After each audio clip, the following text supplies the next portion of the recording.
গতকালকে ৩ তারিখ অক্টোবর রাত্রে আমরা খবর পেয়েছি নাইটগেটের কাছ থেকে, প্রায় তখন বাজে 8:30।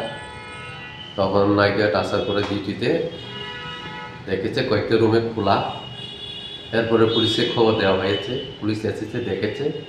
আমরা এই অবস্থা পেয়েছি। কীভাবে মানে কয়টা রুমে ঢুকেছে? রুমে দরজা খোলা আর আলমিরা তালা ভাঙ্গা ঢুকছে। তালা ভাঙ্গা। তুই 4টা রুমে কি? আলমিরা খোলা, আলমারি সবটি খোলা, কয়েকটা আলমিরা খোলা। কিটা কিটা নিয়েছে এমনি মিসিংয়ে এখন অবধি আমরা পুলিশ আসেনি, আমরা দেখিনি কি কি লস হয়েছে।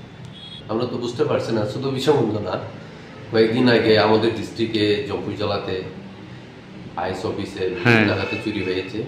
আমাদের গতকালকে ঘটনা হয়েছে আবার।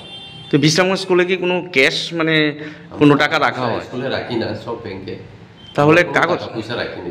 সিসিটিভি মেমোরিটা নিয়ে গেছিল। এবার কি মেমোরি নিয়েছে কোনো সিসিটিভি? আমরা এখন অবধি পুরোটা সার্চ করিনি, পুলিশ তো আসেনি। একটা খোলা দেখেছি, বাইরে পড়ে রয়েছে। পুলিশ আসলে বোঝা যাবে। পুলিশ আজকে এখনো আসেনি? এখনো আসেনি পুলিশ। তো আপনার প্রিন্সিপাল এসেছে স্কুলের? প্রিন্সিপাল ছুটিতে আছে। আপনি কি ভাইস প্রিন্সিপাল? নাম কি আপনার? সজল দেববর্মন।